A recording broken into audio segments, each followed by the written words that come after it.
नमस्कार छात्रों, आरके विज्ञान पीजी महाविद्यालय कालवाड़ जयपुर की ऑनलाइन क्लासों में आपका स्वागत है। छात्रों, आज हम बीए पार्ट फर्स्ट ईयर इतिहास विषय के पेपर फर्स्ट के बारे में चर्चा करेंगे। छात्रों, जो आज हमारा चर्चा का टॉपिक है वो टॉपिक हमारा है शिशुनाग वंश व नंदवंश।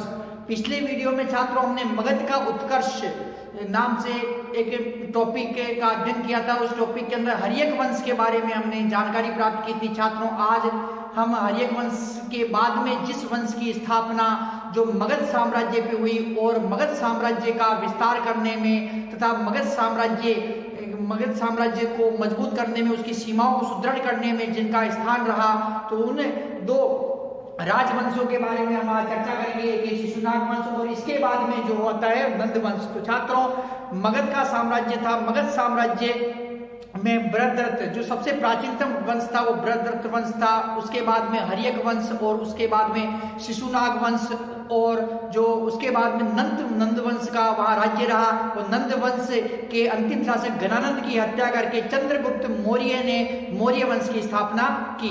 तो छात्रों, हम देखते हैं कि हर्यक वंश के बाद में जो हर्यक वंश का जो अंतिम शासक था नागदशक, वो जो हर्यक वंश का अंतिम शासक कौन था छात्रों?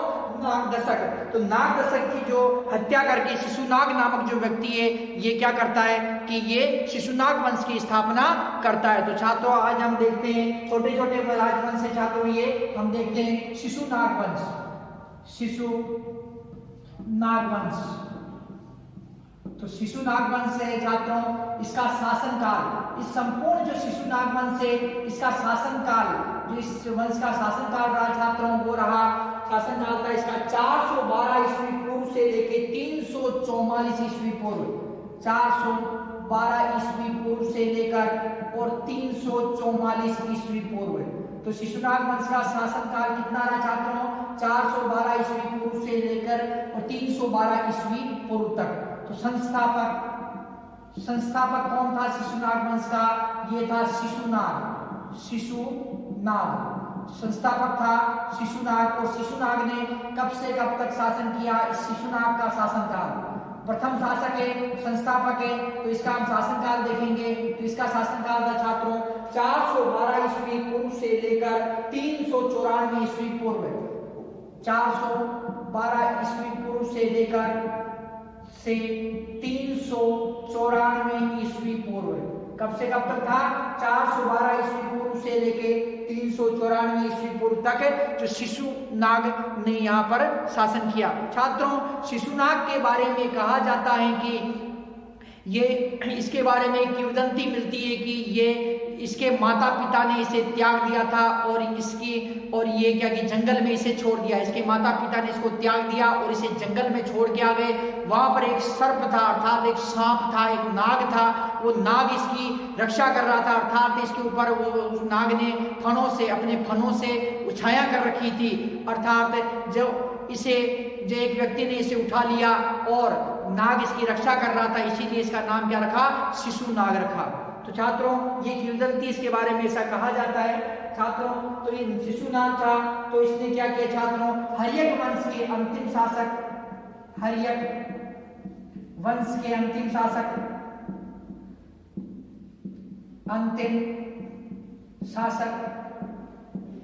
नागदशक की हत्या करके, नागदशक की हत्या करके मगध में, नागदशक की हत्या करके मगध में शिशुनाग वंश की स्थापना की। शिशुनाग वंश की हत्या, शिशुनाग वंश की स्थापना की। सॉरी छात्रों, शिशुनाग वंश की स्थापना की।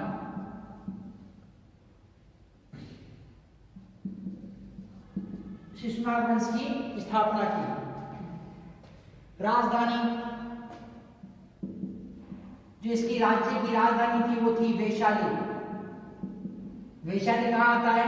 बिहार के अंदर आता है। किस राज्य के अंदर आता है? बिहार राज्य के अंदर आता है। राजधानी कौन सी थी? वैशाली थी। और वैशाली वर्तमान में कहाँ आता है? बिहार राज्य के अंदर आता है। शिशुनाग ने विजय, इसका विजय अभियान था छात्रों अवंती, अवंती पर विजय, अवंती पर विजय। शिशुनाग ने की महत्वपूर्ण जो विजय थी अवंती पर विजय, कौशल पर विजय, दूसरी विजय थी कौशल देश पर विजय, कौशल पर विजय। एक तो अवंती पर इसने विजय प्राप्त की और एक इसने कौशल जो कौशल देश था, कौशल देश पर विजय प्राप्त की। इसके साम्राज्य में, साम्राज्य, अब इसका जो साम्राज्य छात्रों, इसके साम्राज्य में, किसके साम्राज्य में, जो शिशुनाग है, शिशुनाग के साम्राज्य में पंजाब के सीमांत क्षेत्रों को छोड़कर संपूर्ण उत्तरी भारत आता था। साम्राज्य कहां था, पंजाब व सीमांत, इन प्रदेशों को छोड़कर, सीमांत प्रदेशों को छोड़कर संपूर्ण उत्तरी भारत आता था, उत्तरी भारत आता था। तो इसके साम्राज्य में जो पंजाब व सीमांत क्षेत्रों को छोड़कर संपूर्ण उत्तरी भारत आता था। तो इस शिशुनाग वंश का शासनकाल कितना था, 412 ईस्वी पूर्व से लेके 344 ईस्वी पूर्व तक मगध पर जो शिशुनाग वंश के राजाओं ने राज्य किया। शिशुनाग वंश का संस्थापक था शिशुनाग। इस शिशुनाग वंश का संस्थापक का क्या नाम था, शिशुनाग। और शिशुनाग ने शासनकाल कब तक रहा, शासन किया इसने 412 ईस्वी पूर्व से लेके 394 ईस्वी पूर्व तक इसने शासन किया। हरियन वंश के अंतिम शासक नागदशक की हत्या करके शिशुनाग ने मगध पर अधिकार किया और मगध में जो उसने नागवंश, शिशुनाग वंश की स्थापना की और इसके राज्य की राजधानी क्या थी, वैशाली। छात्रों, शिशुनाग ने जो विजय अभियान प्रारंभ किया और अपने विजय अभियान के अंतर्गत इसने क्या किया कि सर्वप्रथम अवंती पर विजय प्राप्त की और इसने अवंती के साथ में कौशल, अवंती के बाद में इसने कौशल पर विजय प्राप्त की। तो इसके साम्राज्य के अंदर अवंती, कौशल जैसे शक्तिशाली जो राज्य भी आते थे तथा इसका जो साम्राज्य था पंजाब व सीमांत प्रदेशों को छोड़कर संपूर्ण उत्तरी भारतवर्ष पर जो इसे शिशुनाग का अधिकार था। शिशुनाग की जो शिशुनाग था, इसकी मृत्यु के बाद में जो अगले शासक बनते हैं वो कौन है, कालाशोक। कालाशोक है, कालाशोक का कालाशोक ने जो मगध पर राज्य किया 394 ईस्वी से लेके 366 ईस्वी पूर्व तक, 394 ईस्वी पूर्व से 366 ईस्वी पूर्व तक। तो मगध पर कब से कब तक राज्य किया, 394 ईस्वी पूर्व से लेके 366 ईस्वी पूर्व तक जो कालाशोक ने जो शासन किया, कहां पर किया, मगध पर इन्होंने शासन किया। और इनके राज्य की राजधानी है इसके किसके, कालाशोक के जो राज्य की राजधानी थी वो कौन सी थी, पाटलिपुत्र। कौन सी राजधानी थी, पाटलिपुत्र। इसने वैशाली के स्थान पर पाटलिपुत्र को अपनी राज्य की राजधानी बनाया और पाटलिपुत्र वर्तमान में कहां आता है, ये भी बिहार के अंदर आता है। इसके पिता का नाम था शिशुनाग वंश का संस्थापक है शिशुनाग, उसी का ये पुत्र है कौन, कालाशोक। तो छात्रों, कालाशोक के समय के अंदर जो एक घटना घटती है, घटना क्या घटती है कि 383 ईस्वी पूर्व, कालाशोक का शासनकाल में 383 ईस्वी पूर्व द्वितीय बौद्ध संगीति का आयोजन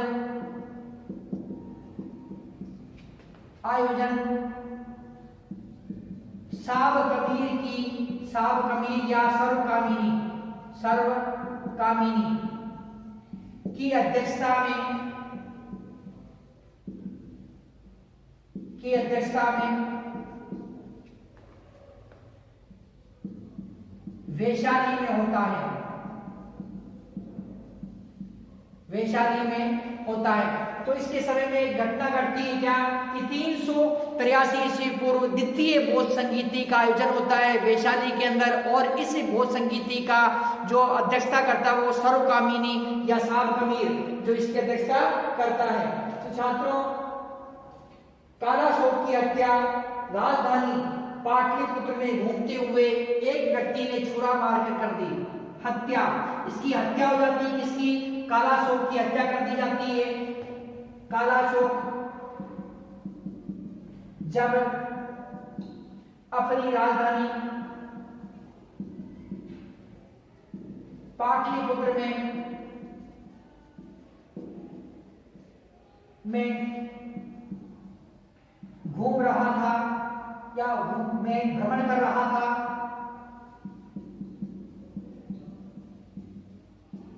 तब एक व्यक्ति ने छुरा घोंपकर हत्या कर दी। छुरा घोंपकर इसकी हत्या कर दी।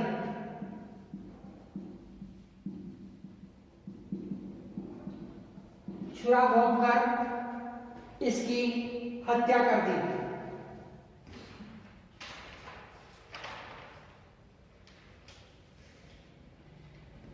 कालाशोक की हत्या के बाद में छात्रों जो शासक बनता है वो है महानंदिन। छात्रों ऐसा भी कहा जाता है कि ये जो कालाशोक की इसकी जो हत्या ये इसकी हत्या हो गई छात्रों, और हत्या के बाद में जो शासक बना है वो कौन बना है? महानंदिन। महानंदिन कौन बना छात्रों? महानंदिन। तो इसका शासनकाल 366 ईस्वी पूर्व से 366 ईस्वी पूर्व से और 344 ईस्वी पूर्व 344 ईस्वी पूर्व। छात्रों जो शासनकाल इसका 366 ईस्वी पूर्व से और 344 ईस्वी पूर्व तक। तो छात्रों अब हम देखते हैं इसमें उपनाम। जो उपनाम महानंदी ने, इसका उपनाम था नंदीवर्धन। नंदीवर्धन।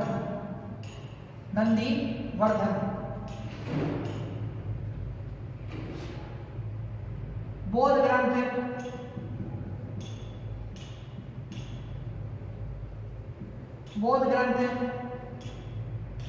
महाबोधि वंश के अनुसार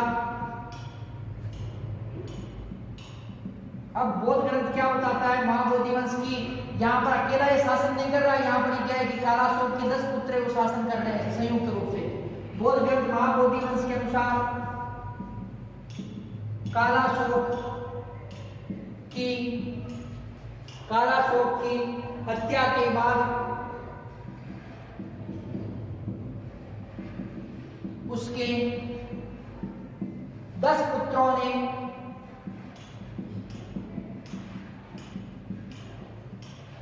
संयुक्त रूप से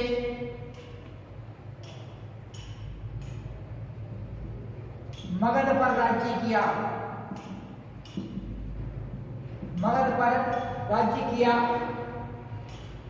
10 पुत्र कौन कौन से थे? भद्रसेन, कोणदवण,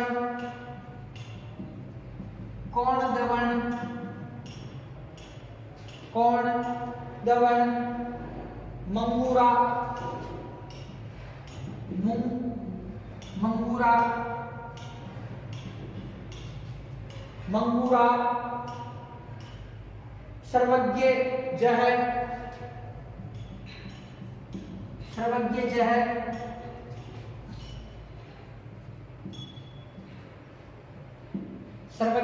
जहर, जालिक, उभक,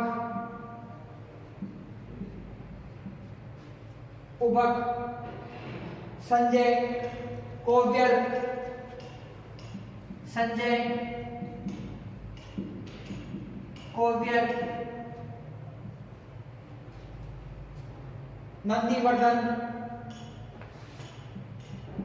नंदीवर्धन, पंचमक,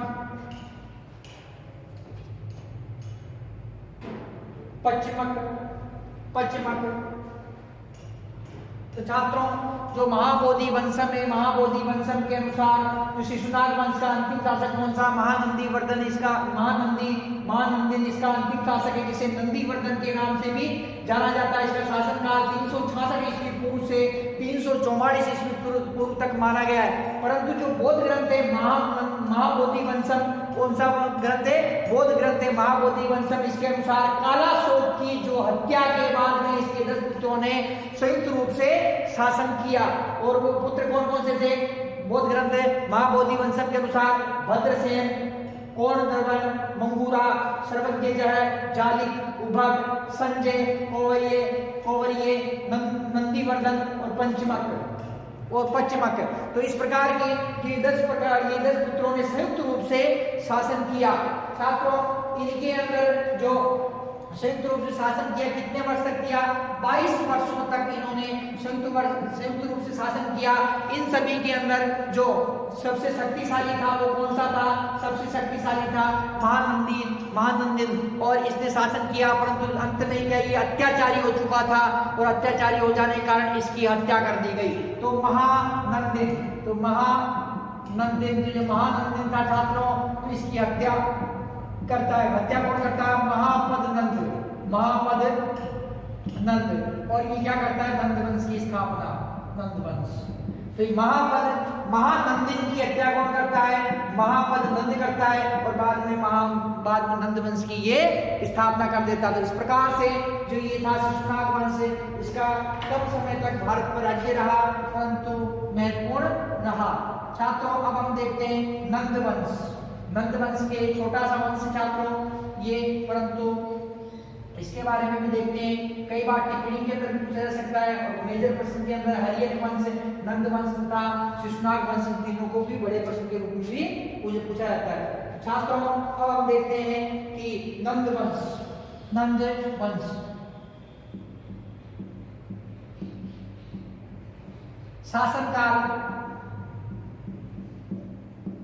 शासनकाल सामान्य छात्रों इसका शासनकाल है वो रहा है इसका 344 ईस्वी पूर्व से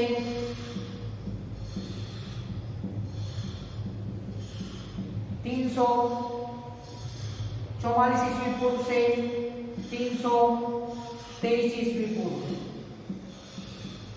323 ईस्वी पूर्व तक इसका शासन रहा। संस्थापक नंद वंश का जो संस्थापक था महापद नंद वंश का संस्थापक कौन था? महापद नंद। छात्रों पुराणों के अनुसार नंद वंश की स्थापना पुराणों के अनुसार नंद वंश की स्थापना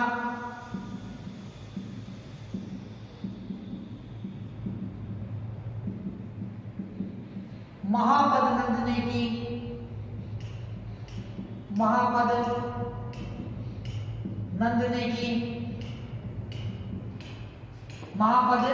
नंद ने की।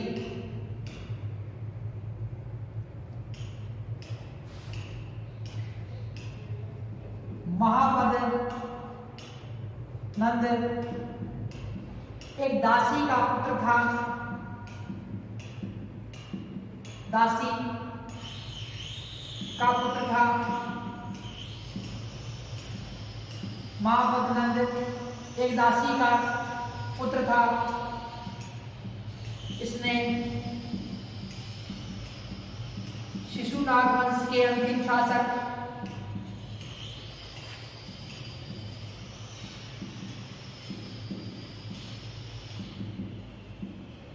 महानंदन की हत्या करके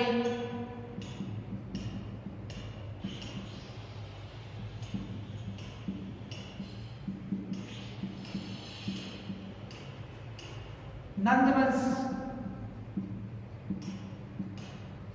की स्थापना मगध में की। नंद वंश की स्थापना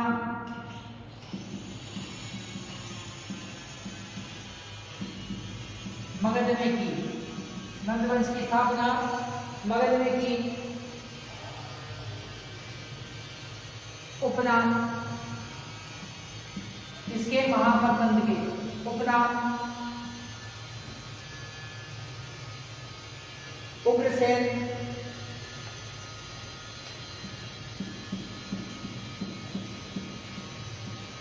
महाबोधि वंशम बौद्ध ग्रंथ,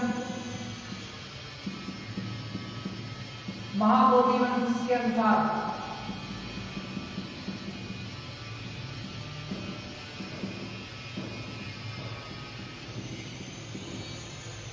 महाबोधि वंश के अनुसार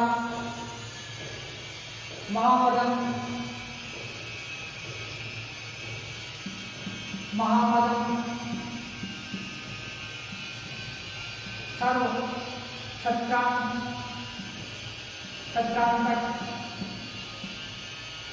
सर्व छत्रांतक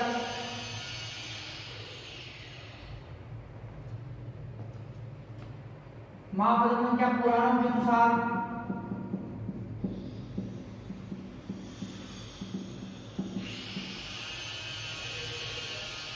छत्रांतक क्षत्रियों का नाश करने वाला,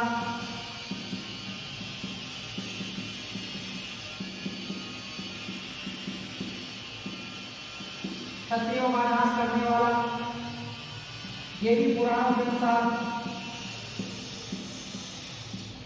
इसका नाम था भार्गव। दूसरा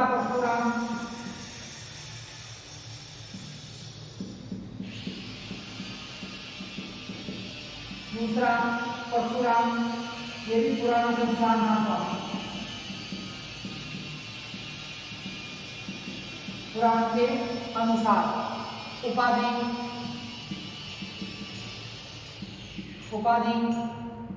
एक राज, एक छत्र, एक राज, एक छत्र,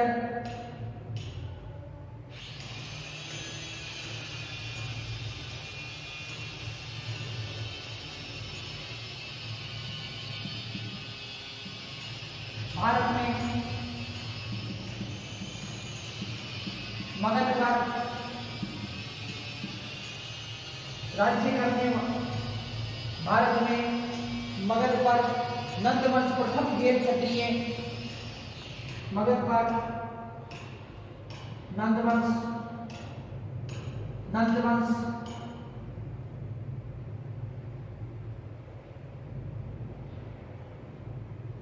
भारत में मगध पर नंदवंश प्रथम वीर क्षत्रिय अर्थात शूद्र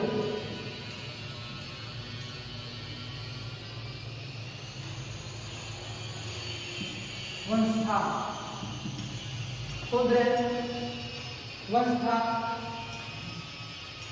छात्रों, जो महापद नंद है, महापद नंद के बारे में देखते हैं हम कि नंद वंश का शासन काल है 344 ईस्वी पूर्व से लेकर 323 ईस्वी पूर्व तक जो नंद वंश के राजाओं ने मगध पर राज्य किया। संस्थापक था महापद नंद। पुराणों के अनुसार नंद वंश की स्थापना किसने की थी? महापद नंद द्वारा नंद वंश की स्थापना की गई थी। महापद नंद एक दासी का पुत्र था। ये क्या था? एक दासी का पुत्र था। इसने शिशुनाग वंश के अंतिम शासक जो महानंदिन की हत्या करके नंद वंश की स्थापना की। शिशुनाग वंश के जो अंतिम शासक थे महानंदिन, तो महानंदिन की इसने हत्या कर दी और हत्या करने के बाद में इसने क्या किया कि नंद वंश की स्थापना मगध में की। छात्रों, उपनाम इसे उग्रसेन के नाम से जाना जाता है। बौद्ध ग्रंथों में बौद्ध ग्रंथ महाबोधि वंश के अनुसार इसका नाम क्या था? उग्रसेन था। पुराणों के अनुसार इसे महापद, सर्वक्षत्रांत तथा भार्गव कहा गया। पुराणों में इसे किस नाम से जाना गया है? पुराणों में इसे 3 नामों से जाना गया है, सर्वक्षत्रांत, भार्गव तथा महापद। तो छात्रों, महापदम का सर्वक्षत्रांत का मतलब क्या है? क्षत्रियों का नाश करने वाला। भार्गव का मतलब क्या? दूसरा परशुराम। तो छात्रों, ये शूद्र व्यक्ति था, शूद्र वंश का शासक था। तो इसने क्या किया? क्षत्रियों को पराजित करने का प्रयास किया, क्षत्रियों के राज्य को पराजित किया इसने जो अश्वमक है अंग, कौशल, अवंती, कलिंग जैसे क्षत्रिय राजा थे तो उन क्षत्रिय राजाओं को पराजित किया इसने, इसीलिए इसे सर्व छत्रांग कहा गया है। भगवान परशुराम ने, जो भगवान परशुराम जी थे, तो भगवान परशुराम जी ने 21 बार इस पृथ्वी को क्षत्रिय जाति से विहीन कर दिया। तो छात्रों, तो इसी प्रकार से इसने भी क्या किया, इसने भी प्रण किया कि क्षत्रिय राजाओं को क्या करना चाहिए कि इसने पराजित किया, इसीलिए इसे क्या है कि दूसरा परशुराम कहा गया। तो छात्रों, तो इसने उपाधि कौन सी धारण की, एक छत्र की उपाधि धारण की। और मगध पर जो नंदवंश प्रथम घेर क्षत्रिय था, आज तक तो अभी तक क्षत्रिय राजा राज्य करते आए थे, परंतु अब जो घेर क्षत्रिय नंदवंश जो है, नंदवंश ने क्या किया कि यहाँ पर अपना राज्य स्थापित किया। छात्रों, जो ये इसके बारे में कि ये किस जाति से ये संबंधित था, अर्थात ये किस जाति का था, इसके जो जाति, इसकी जाति क्या थी, इसके बारे में जो बौद्ध ग्रंथ क्या बताते हैं कि ये डाकुओं का राजा था। क्या था? डाकुओं का राजा। बौद्ध ग्रंथ क्या बताता है कि ये क्या था? डाकुओं का राजा था। पुराण क्या बताते हैं? पुराण के अनुसार शूद्र क्या था? ये शूद्र था। साथ ही जैन ग्रंथ क्या बताते हैं? जैन ग्रंथ बताते हैं कि गणिका वेश्या का पुत्र था। गणिका ब्रैकेट में वेश्या का पुत्र था। ये जैन ग्रंथ है जो इसके बताते हैं। इसके कर्टियस नामक विद्वान, कर्टियस नामक विद्वान है, वो भी क्या बताता है? गणिका का पुत्र। ये क्या था? गणिका का पुत्र था। तो इसकी जाति के बारे में भी इतिहासकारों के अंदर मतभेद है, क्योंकि अलग अलग जो स्रोत है वो अलग अलग बताते हैं। जैसे बौद्ध ग्रंथ इसे डाकुओं का राजा था। दस्यु जो शूद्र होते थे, तो उस समय दस्यु अधिक जो शूद्र थे वो दस्यु होते थे। तो छात्रों उसमें दस्युओं का राजा अर्थात डाकुओं का राजा बताया।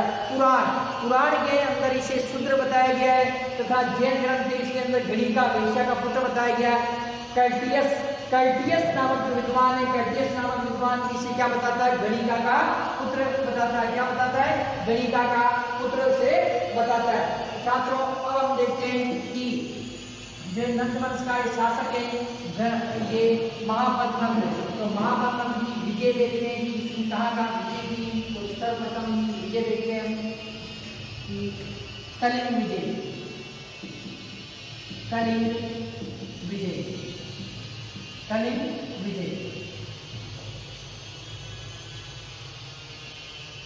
इस बात की जानकारी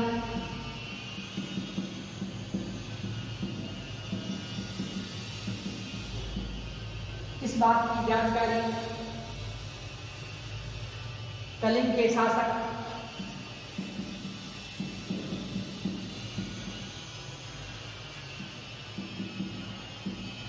खारवेल के हाथी गुफा अभिलेख से प्राप्त होती है।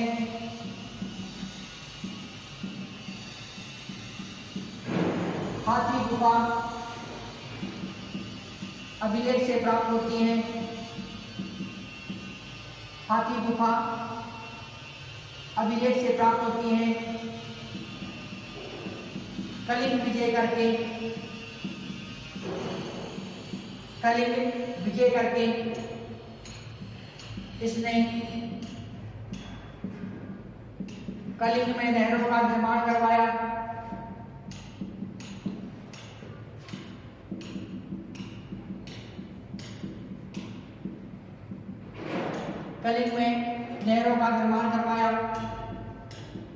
पाणिनि अष्टाध्यायी ग्रंथ के लेखक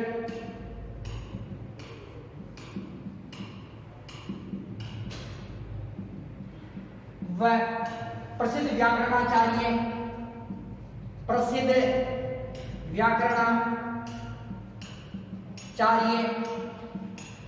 पाणिनि महापद नंद के समकालीन थे।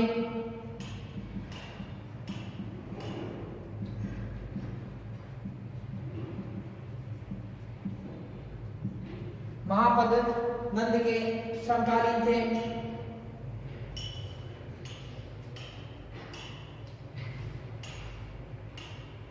महापद नंद का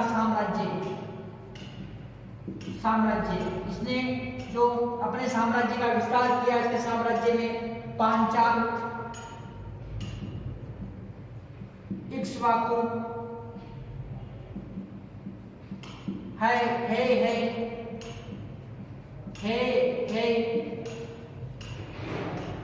कलिंग, कुरु,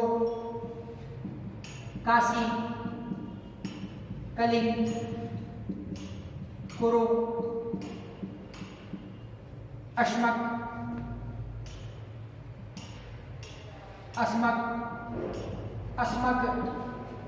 कुरु, अश्मक, मिथिला, अस्मक,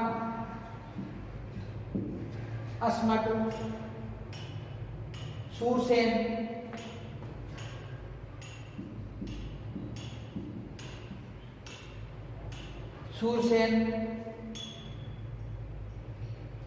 पर विजय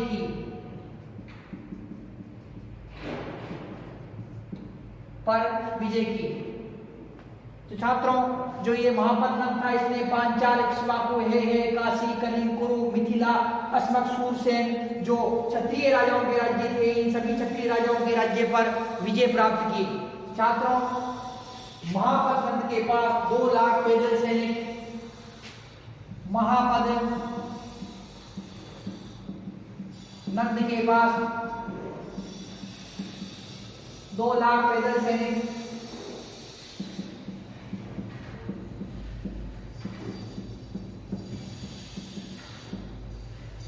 2 लाख पैदल सैनिक, 20,000 घुड़सवार, 3,000 हाथी,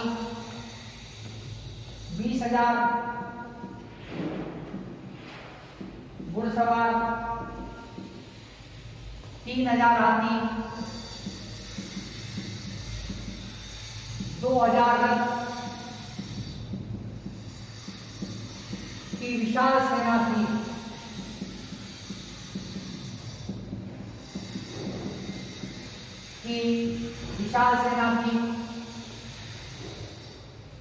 विशाल सेना थी।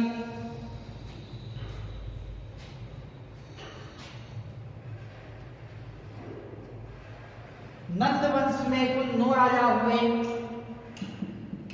नंद वंश में कुल 9 राजा हुए,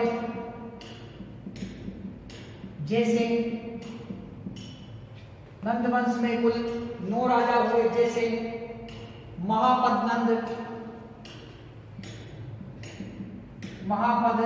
नंद, उग्रसेन, महापद नंद,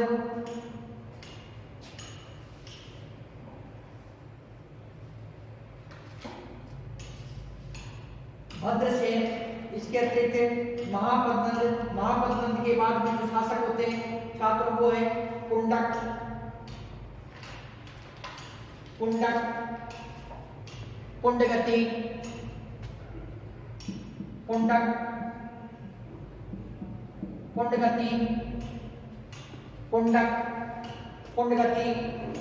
भूतपाल, राष्ट्रपाल,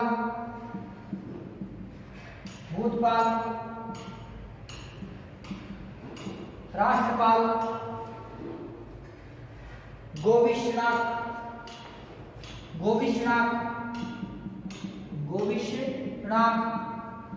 10 सिद्धक, गोविष्णाक, 10 सिद्धक, केवर्ते,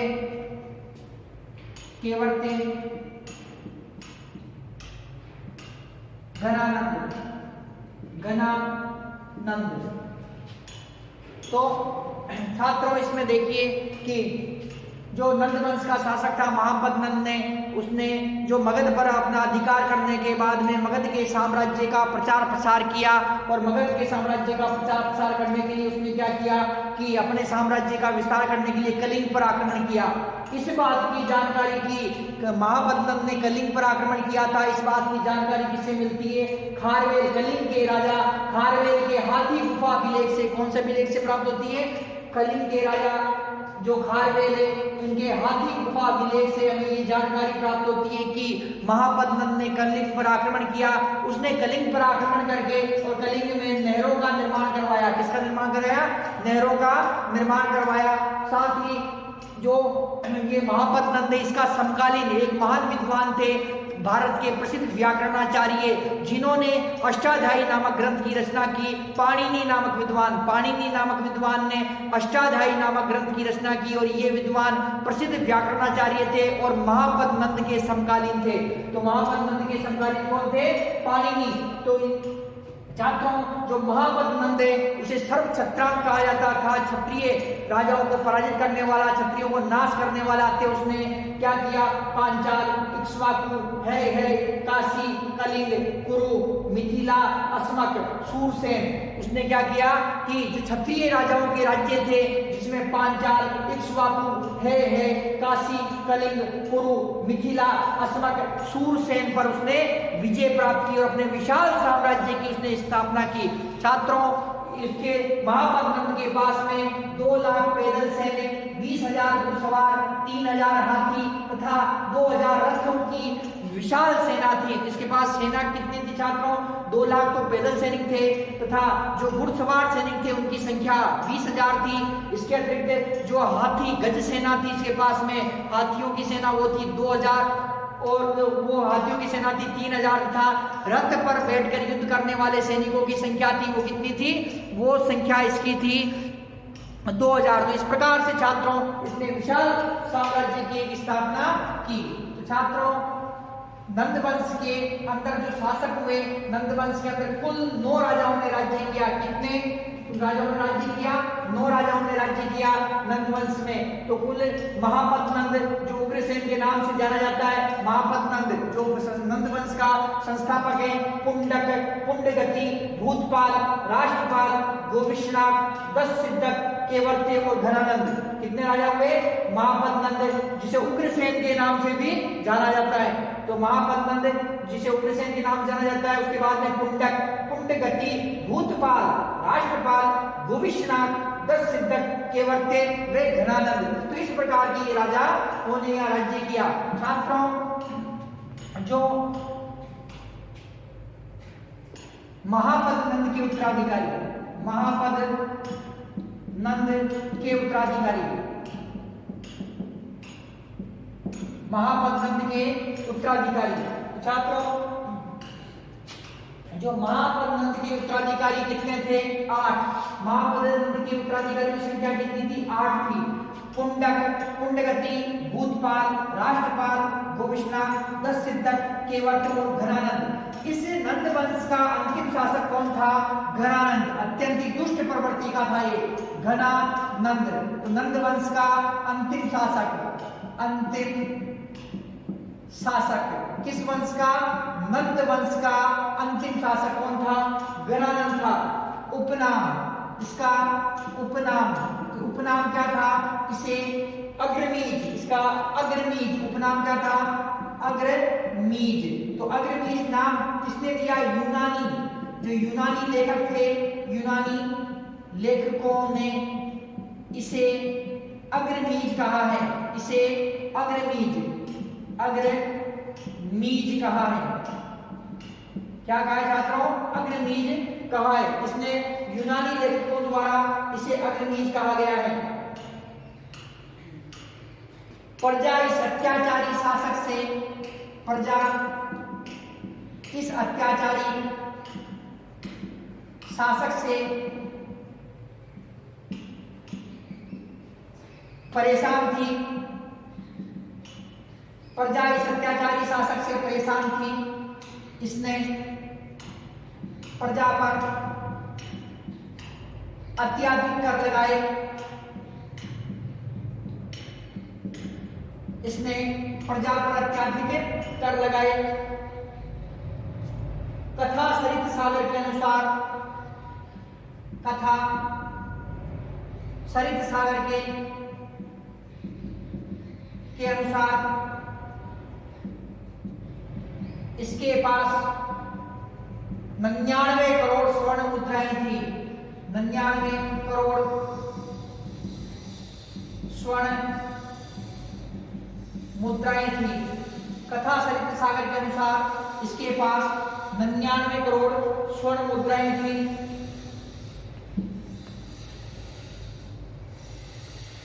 घनानंद के समय, घनानंद के समय 326 ईस्वी पूर्व,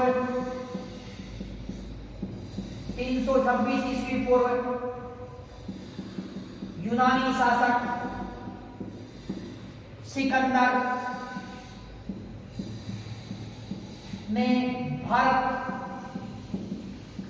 पर आक्रमण किया। भारत पर आक्रमण किया।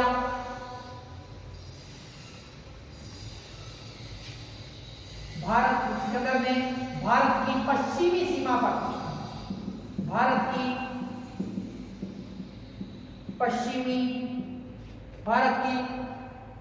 पश्चिमोत्तर सीमा पर,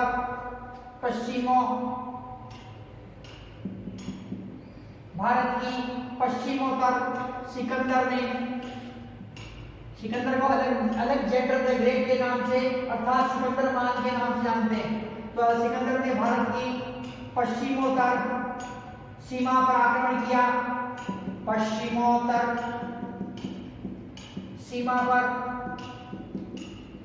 आक्रमण किया।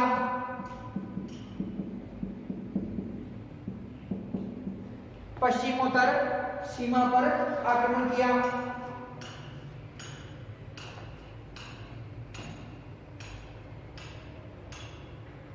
322 ईस्वी पूर्व, 322 ईस्वी पूर्व आचार्य चाणक्य की सहायता से, आचार्य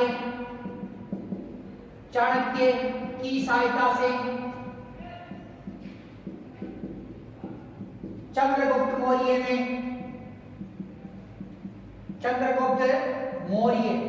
ने घनानंद की हत्या करके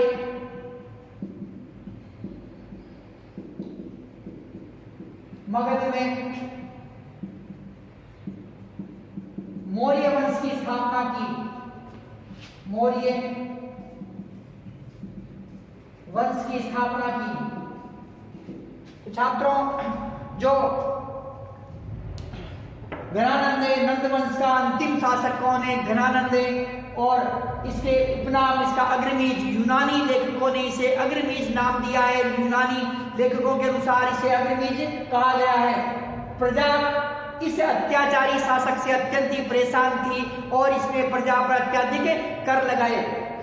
कथा सरित सागर जो ग्रंथ है, कथा सरित सागर ग्रंथ के अनुसार इस अत्याचारी शासक के पास में 99 करोड़ स्वर्ण मुद्राएं थी, फिर भी यह अत्यधिक जो कर वसूलता था।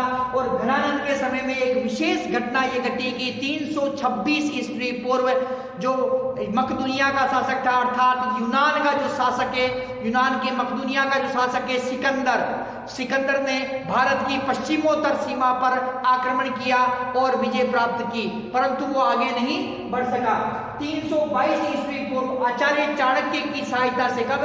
322 ईस्वी पूर्व आचार्य चाणक्य की सहायता से चंद्रगुप्त मौर्य ने जो घनानंद की हत्या कर दी और हत्या करके मगध में मौर्य वंश की स्थापना की। तो इस प्रकार से छात्रों, ये जो हमारा जो शिशुनाग वंश तथा नंद वंश का टॉपिक है, ये कंप्लीट होता है। नेक्स्ट टाइम नेक्स्ट टॉपिक करेंगे। धन्यवाद।